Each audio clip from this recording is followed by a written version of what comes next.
That one's going to take a long time to get over. We're going to unpack it on today's Locked On Utes, but man, that is definitely what heartbreak feels like. You are Locked On Utes, your daily podcast on the Utah Utes. Part of the Locked On Podcast Network. Your team every day.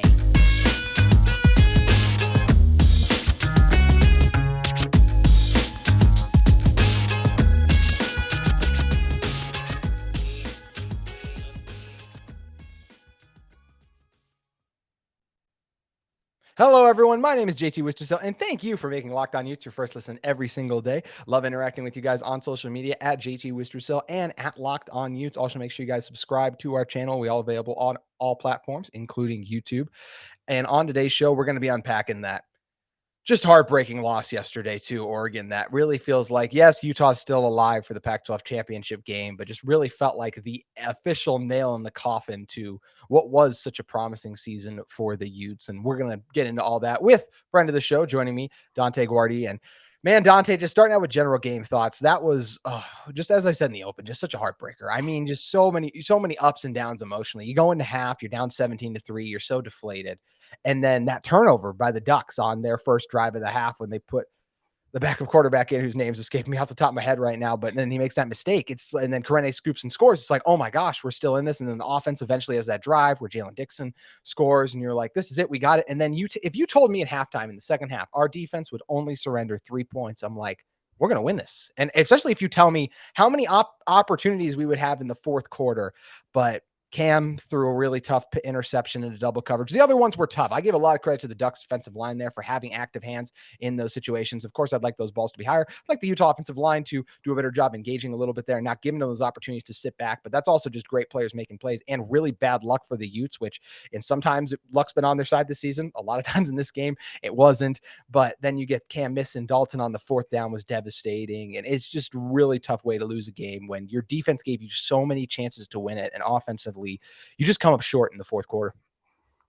Yeah, you hit the nail right on the head. Ty Thompson is the name of that backup quarterback. And then when I was watching that play, the Karene play, for some reason it felt like the energy felt really weird. Like the announcer's reaction to it, I was like, "Is this counting?" Like there were a couple things with the announcers very keep odd.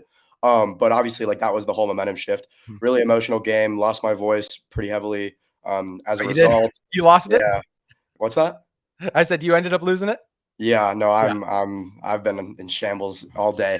But it was just brutal, man. No other way around it. And it was like so many opportunities, and you pretty much hit the nail right on the head. But like if you told me that Oregon was going to rush for what 55 yards, average less than 3 yards per carry, like I would have said Utah's winning this game by 20 plus, by 30 points. Like that is huge, especially with Bo Nix not being 100%. The whole thing with Cam and the balls being batted, I feel like that might have been kind of a long time coming, especially with him not being as mobile because he throws from kind of a sidearm arm slot. So, I mean, it could have been just a long time coming, especially with him not being able to escape as much as he usually does, being as active as he usually is. But man, just so many missed opportunities. Just a lot of things that did not go our way. Yeah, and that's like you mentioned, just things didn't go our way, and we'll do as we ever do every week. We get into kind of our takeaways from the game, and I'll just start with this one. This was about as bad a time as it could have come for Cam to play his worst game as a Ute, and I think that fourth quarter was probably the worst quarter I've seen him play too, unfortunately. And Cam has been a great player for this Utah team. I mean, we don't win the Pac-12 championship without him. He's done so much for this team, and I know everyone's saying he's going to go on. Performances like that do make me question his NFL future, so we'll see if he does truly end up going on. But all those future discussions can come another day. It's so tough. He was 21 for 38 in this game, 3 interceptions. As we mentioned, the 2 of them were the combination of all those different things that we mentioned, but just those ones late in the game where that opportunity you have on fourth down, when you have Dalton wide open like that, is just a mistake you can't make. We were talking about the Florida mistake in week 1, like just the interception he had in that one. That was another just ball we wish you could add back, a mistake you can't make, but that was a one-time thing we thought. And then this just can't happen this late in the season. And I will say, I don't think Cam is healthy. I think there's something there that we don't know about. And it's the reason he looked a little shaky against both Stanford and Arizona, especially early on in those games. And unfortunately was never able to shake out of it in this game, but just too many missed throws. Yeah, it was a little uncomfortable in the pocket at times. Credit the Ducks. They were doing a good job getting pressure. And that was one thing I had a huge question going into this game was how would Utah's offensive line hold up against the Ducks defensive line that there's no Kayvon Thibodeau over there, but there's still some really good players. I actually did think Utah would be able to win that matchup, and credit Oregon. They were able to win. And I felt like, and yes, Utah was able to have some strong rushing performances. But man, when it mattered most, Oregon was able to make those plays. And some of them were self-inflicted by Utah, as we mentioned. I just mentioned the throw where he threw it in the Dalton's feet, but also talking about, man, that interception. They did a good job bringing the corner blitz off the edge, flustered Cam, but just don't panic in that situation. There were two guys on top of Dalton there. You can't throw that ball right there. You have to recognize that. And he made the other mistake there. And then, yes, I wish Solomon Enos and Mekhi Cope would have came up with two of those catches that kind of ended the game officially, because Utah was still marching with a chance to get in the field goal range. Whether they would have been able to hit that field goal, no matter where they would have gotten it to, is a conversation for another day. But just so many missed opportunities by the guy that coming into the season, I was like, this is the best quarterback in the Pac-12. This is the guy who I thought USC Cam was the guy we would see again in this game. And whether it is injuries or just an off game again, it's a really tough way for him to go out against a team like Oregon. And obviously we're going to see him against Colorado. He'll definitely play in the bowl game, and who knows about the future, but just leaves a really bad taste in your mouth for a guy who's done so much for this team. Yeah, definitely. You got to take the negatives with the positives. I mean, after the USC game, we were all saying this guy's the greatest thing since sliced bread, and now all of a sudden it's the opposite. And it's like, well, at the same time, we wouldn't have even been in this position if he didn't do what he did against USC, if he didn't will the entire team back on his own and pretty much carry him and Dalton. And that connection had their moments in that game, but when it mattered the most, just didn't connect. And that's all she wrote, really. And as for the future, I mean, I would be shocked to see Cam get drafted, especially. I mean, that's an Oregon secondary that was giving up the most passing yards in the nation per game. Cam's out here averaging less than 5 yards per attempt, not completing a high percentage of his throws. Obviously, there were some drops, but overall, I mean, it was just a really lackluster performance, and I'd be shocked to see him get drafted. I want him to stay. I think he should stay. Obviously, up in the air. We'll see what happens, but I mean, at the end of the day, we still have a chance, kind of slim shot, but it's still there, and you never really know what can happen. I mean, any given Saturday, that's college football for you. Should actually mention that really quick. And I should have apologized for this earlier for all of you who watched my Locked On Now last night. I said the Ute season was over. I was trying to follow all the scenarios before something got pushed out late. I thought Utah was done. I really did after that loss and the way everything worked out. But the Utes somehow, in what is basically the equivalent of the NFL, like week 8, where you need like 6 different things to happen to be able to make it into the wild card. It's basically what Utah needs to happen. Now, I will say a couple of those are actually very likely, starting out with, look, UCLA, they're a really good team. They proved it again. Yes, they lost to USC. We know how good USC is. They gave us everything we could handle, and in a lot of ways probably should have won that game at Rice-Eccles. So we know how good USC is. UCLA will take care of business against Cal on Friday, I totally believe. Washington will go to Washington State. Look, anything can happen in rivalry games. That Washington State team that we thought like, oh, looks so bad against us, they just went out and beat Arizona, who just beat UCLA. So they're definitely capable of beating Washington, even though Washington is good. Let's not forget that Washington this season lost to Arizona State. So they are capable of having those bad performances. And against rivalries, anything can happen. And then lastly, going into the final one, you look at Oregon and Oregon State. That's another rivalry game. And when you get in those, once again, anything can happen. So the Utes, if all that happens for the Utes where Oregon State beats Oregon, then Utah would be able to get in. So they're technically still alive, Dante, but it just feels very deflating the way it played out last week. And it does feel like, at least for what the goals of this team were, was at least make it back to the Pac-12 championship. I just feel like it's not going to happen. If it does, I'm super excited and very ecstatic to be covering that game, but I just don't feel like it's going to. And I do feel like it's kind of official now that this season is a disappointment. Yeah, obviously the shot is slim, and we need just a lot of things that are outside of our control to happen. Rivalry games, like you said, anything can happen, man. That's how college football is. But I mean, I'm on board with you. I don't really see Utah getting a shot, because even if all those things do happen, I still think that they'll go to like a tiebreaker, and it would be like the strongest combined strength of schedule between all the teams that are tied.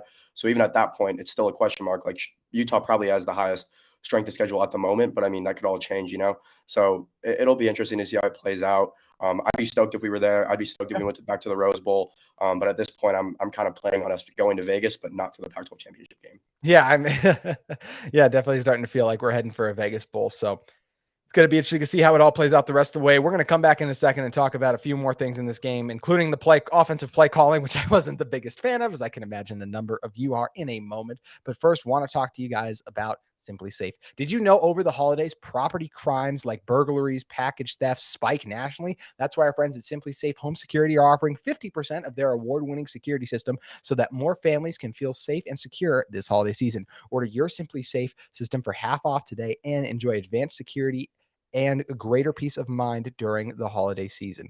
SimpliSafe is a home security with an advanced sensor for every room, window, and door, HD security cameras for inside and out, smarter ways to detect motion that alert you only when a threat is real, and even hazard sensors that detect fires, floods, or other threats that may happen at your home. It's the top-rated SimpliSafe app is available in the App Store. It allows you to stay in complete control of your system anytime, anywhere, arm or disarm, unlock for any guests, access your cameras at any time, or adjust your settings. Don't miss your chance to save big on the only security system I recommend. Get 50% off any new SimpliSafe system at simplisafe.com/URL today. This is the biggest discount of the year, so don't wait. That's simplisafe.com/LockedOnCollege. There's no safe like SimpliSafe. So make sure you guys head over there and check out the great offer that SimpliSafe has in store for you guys. Also, want to talk to you guys about UCCU. UCCU is offering a 15-month savings certificate with an incredibly high APY of 4.00%.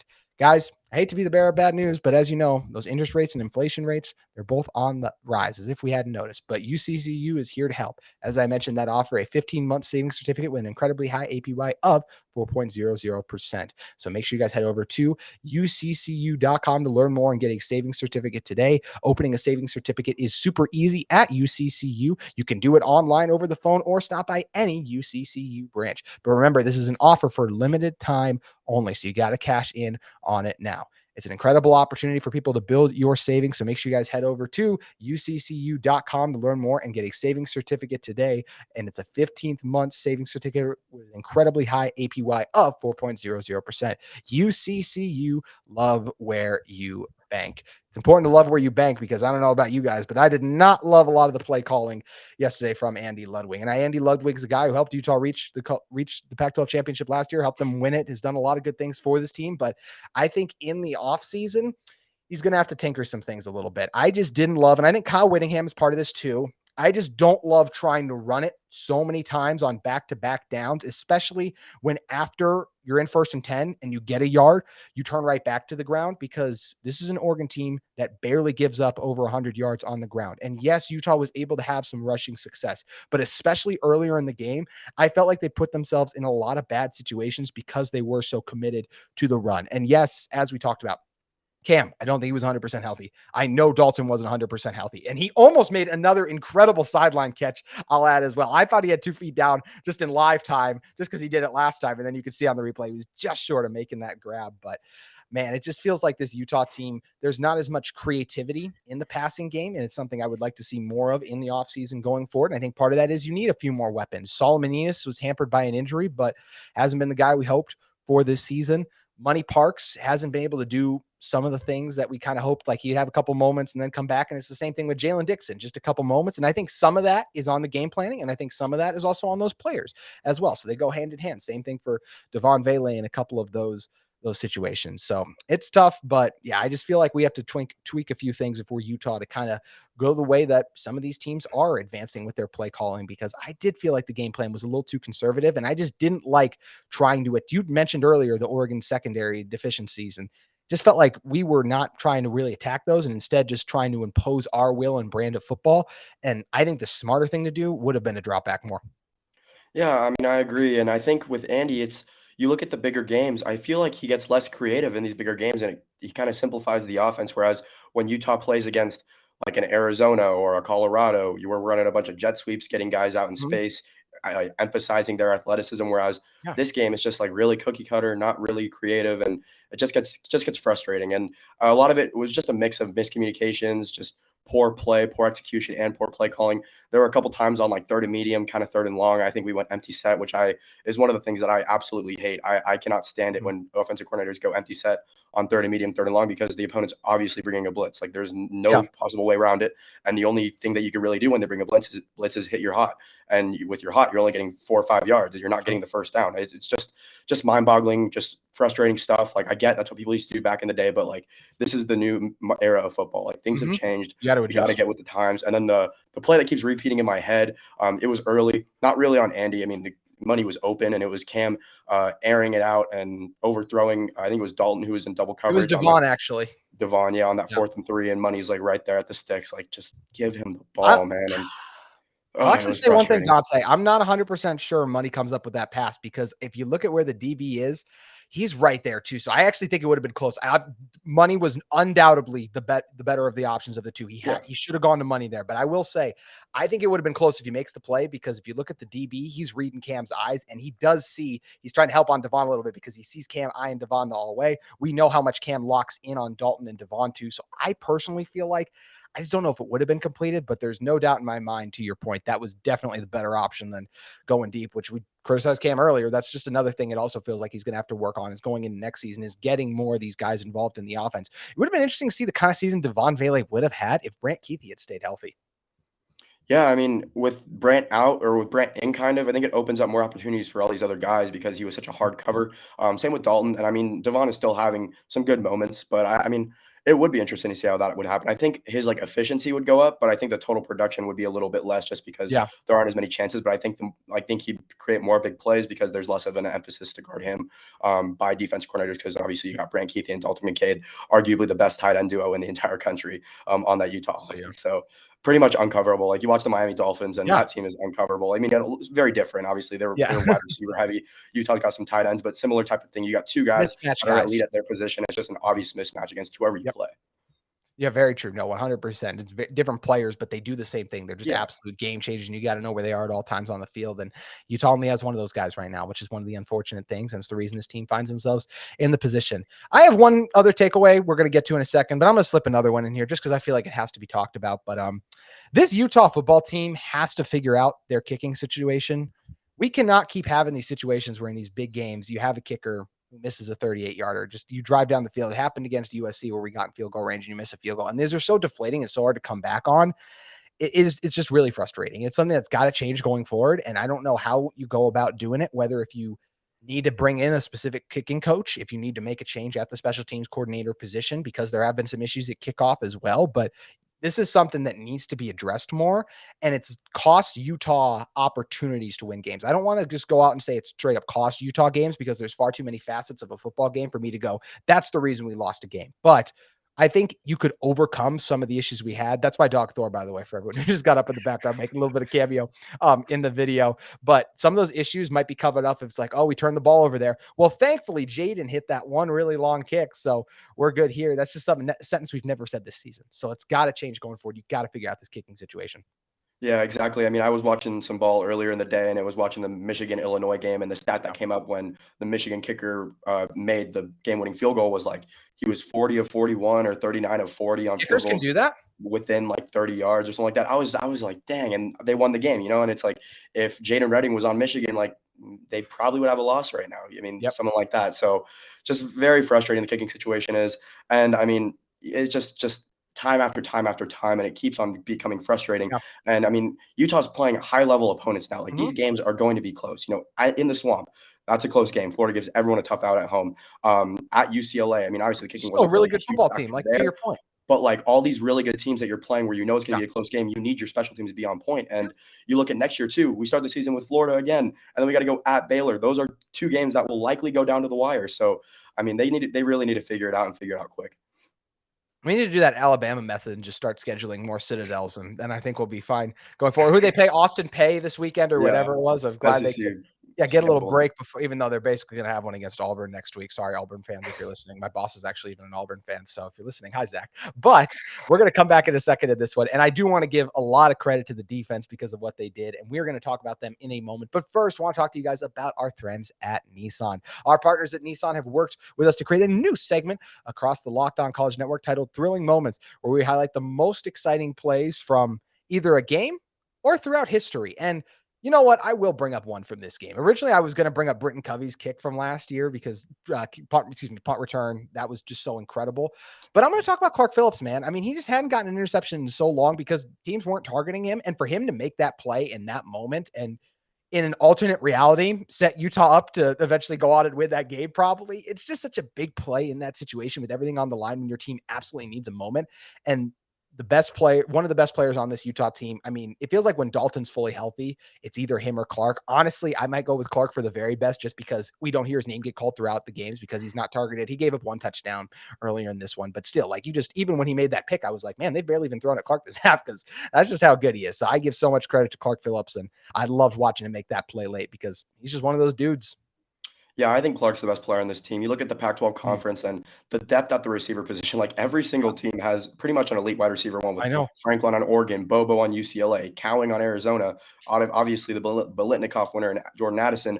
Whereas defenses, I mean, sure, there's still some good Pac-12 defenses, but the Yeah. caliber of wide receiver is much higher than the caliber of defenses in the Pac-12 conference. So what Clark has done this season is truly special, man. Like 6 interceptions. I know he was tied for second in the nation coming into this game with 5. I'm not sure if the one dude who had 6 got Yeah. another pick or I didn't not. see either. But I'd bank on Clark being tied for the lead in interceptions now. I mean, he's been elite all season long, elite speed, great ball skills, and he's really flourished under Morgan Scalley. He's really progressed awesomely. I mean, there's no doubt about it. There's really no weakness in his game that he's shown this year at the college level, and I'm stoked to see how he does in the pros because he completely deserves every bit of praise he's gotten. Yeah, he's definitely gone. He's going to be probably a second round guy. It feels like at this point, but Yeah. no matter where, if it's second round, he's definitely going on day 1 or day 2 of the draft for sure because of the season and the tape he's put out there. So this segment has been brought to you by the thrilling new designs featured across the Nissan's new lineup of vehicles. Pursue what thrills you in the new Frontier, Armada, or Pathfinder today. Available now at nissanusa.com. Dante, we got to talk about the defense yesterday because we mentioned the interception. We talked about it a little bit earlier too, but just Karene scoop and score in that situation was so huge. But you really hold the Ducks in check on the ground, and especially in the second half, to only give up 3 points to that offense after how well they had moved the ball too. And also, how about our guy Jonah Ellis didn't even play? We were talking about him last much, how big a part he was going to be in this game plan. For the Utes to still be able to get some pressure a little bit in this one, I thought was really encouraging. I want to be careful with my words here. I really wish this Utah staff had used Diabate more off the edge early on this season. I just think he is such an asset as a pass rusher. And you saw what Devin Lloyd could do in those situations. And you know he's not that good in coverage either.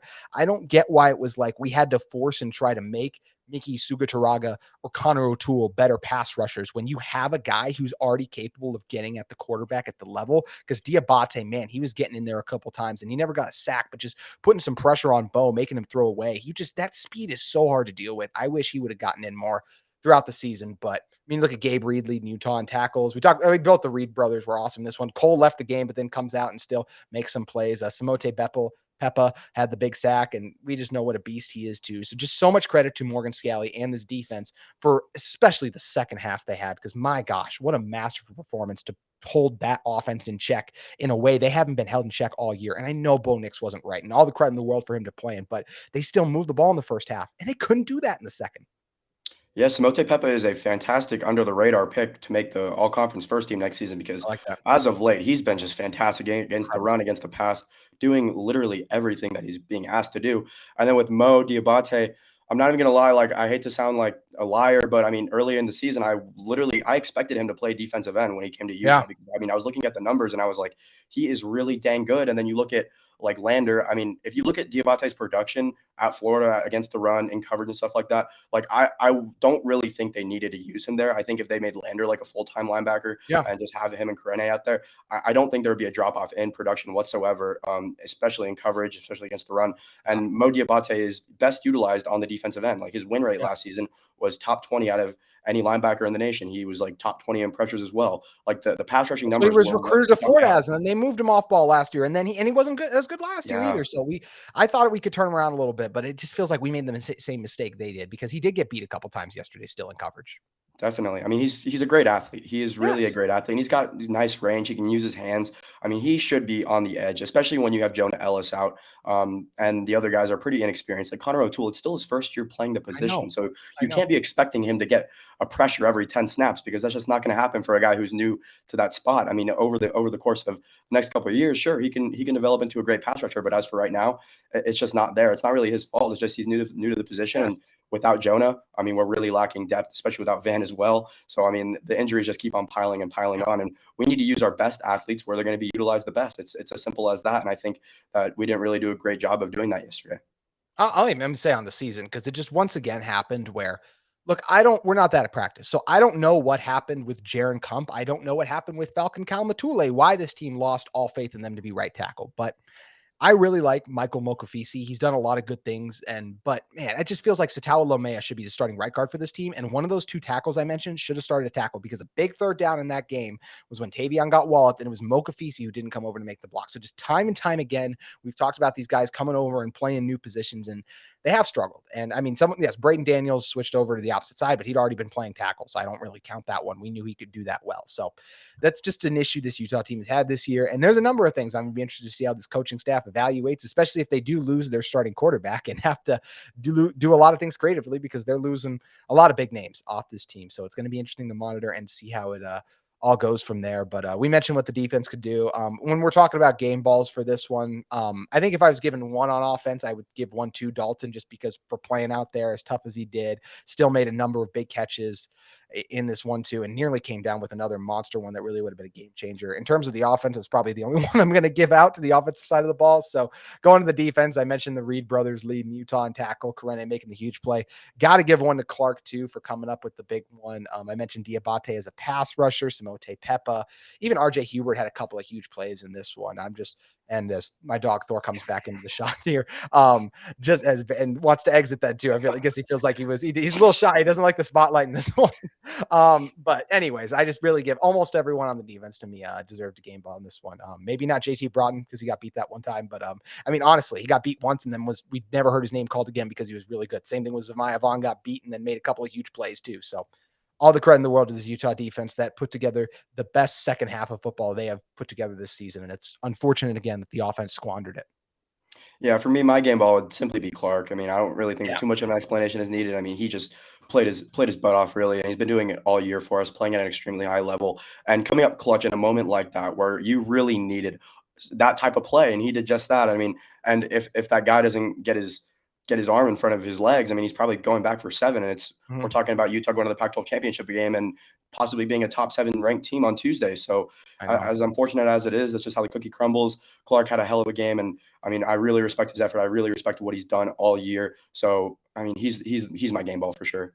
Yeah, I'm totally with you, Dante. I think he was sensational. And yeah, once again, it's just a really tough way for it feels like this Utah football season to come to a close. Yes, there's a bowl game, but it feels like for what the goals were. When I came into the season, I was wrong. I predicted this team to go to the college football playoff. We knew after week 1 that was already going to be an uphill battle, and they weren't able to do it, of course. But then I'm like, all right, still Pac-12 championship. I love the way this team had been playing, and the defense continued to play like they'd been playing, really, especially in the second half. And it was just unfortunate. As we mentioned, the theme of this is Cam Rising and the Utah offense combined with Andy Ludwig's game plan don't get it done in Oregon. So all the credit in the world to the Ducks. And I think what I expect to happen is I do expect Oregon to win next week, and I then expect them to be in, basically. But Dante, I'll throw it to you for this last one, because we both expect Utah to beat Colorado, obviously. How do you see next week's Pac-12 slate playing out?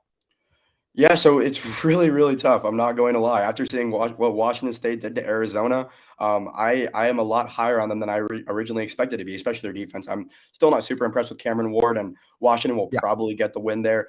But I mean, if you watch that game yesterday, Arizona was like 8th in the nation in passing yards per game, and Washington State made Jaden Delora just look like a deer in headlights, simply put. And against a team like Washington, who runs a very similar scheme, basically a lot of wide receivers, a lot of just passing plays. It'll be interesting to see how Washington State does against them. And Washington's defense hasn't been great all year. And I mean, what Washington State does on offense, it's not super pretty. They're not going to be really explosive, but I mean, they methodically move the ball downfield and they can chew clock, even though with the amount of times they throw the ball. Like, they had a drive against Arizona that was like 7 minutes, and it was pretty much all pass plays, just like 4-yard checkdowns and 7-yard hitches, stuff like that. And it's really whatever gets the job done. With Oregon State, I actually do think Oregon State wins that game because Oregon State's pass rush is terrible, and Oregon, they don't let anyone get a pass rush to begin with. So that doesn't really play a factor in any of their games. So it's like Oregon State will still be able to play their game, and Oregon's biggest weakness, or Oregon's biggest strength, which is pass pro, basically. Yep. I mean, it's just going to be as it is. And Oregon State's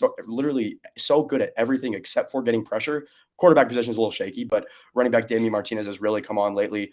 He's been fantastic as a true freshman. Their secondary is awesome. Got good linebackers, and they're pretty solid against the run, even though they're the best at getting to the quarterback. So, I mean, I think that Oregon State team's really well-rounded, especially at home. They lost to Oregon last year, so you got a little bit of a revenge factor there. And Oregon's still beat up. Like, Utah's beat up too. Like, both those teams were heavily beat up. Yeah. Oregon State's pretty healthy. They've been rolling recently. They've beaten a lot of bad teams by a lot of points, and I expect him to get up for this game. Jonathan Smith knows what he's doing. He's an alumni. He knows what this game means. Give me the Beavers, man. Give me the Beavers. And then for UCLA, I expect them to handle business against Cal. So do you expect, how, with all that playing out, then who do you expect to be in the Pac-12 championship game? Man, I don't like to say Utah because I don't want to sound like a homer. I don't love the performance last night. I mean, but at that point, it's probably going to be Utah as it is. But obviously, you still got that tiebreaker thing going on. Nobody really knows how the Pac-12 does this whole thing. So it's going to be interesting to see how it shapes out. I honestly have no idea how the tiebreakers work. I looked at their site and I couldn't really understand any of it. All I know is the last one was a coin toss, and I was like, if they really let this thing go to a coin toss, man. But yeah, I mean, if that's the case, if Utah's in, I'm stoked. I'm really happy. And I hope we get the win and go back to Pasadena and hopefully get the job done there. I would be too. And man, it would be really fun and interesting to see if this Utah team could get it done. Last stat we're going to end the night with. I think if I would have told you, Dante, and everyone else listening to this, that we would hold Bucky Irving to under 30 yards rushing, finish the game with 20. And for Franklin, he only had 4 catches for 14 yards. I think everyone would be like, oh yeah, Utah wins this game for sure. And that's what's crazy about stats. You could kind of look at it one way and be like, oh yeah, well, we're good. And yeah, we weren't fine. But either way, it's going to be fun and interesting because, as you mentioned, Utah is not dead in this. And it's going to be fun talking about the potential they have all week long to still possibly, maybe somehow, still confuses me, go to a Pac-12 championship game. So make sure you guys keep it here at Locked On Utes as your first listen every single day. Also want to thank you guys for making us your first listen every day. And of course, checking out our second listen every day, which is Locked On Sports Today, the podcast, the biggest stories of the day, plus instant reactions, big game recaps, and the take of the day, available on the Odyssey app, YouTube, and wherever you get your podcast. Dante, always great having you on. Make sure you guys go check out Dante's great work at Ute Zone. Also give him a follow at Dante Guardi on Twitter. Dante, always fun, my man. Appreciate you coming on. Yeah, appreciate you, JT. All right. Thank you guys again for making Locked On Utes your first listen every day. And we'll be back with more content breaking down this game and some other stuff coming up for Colorado later this week.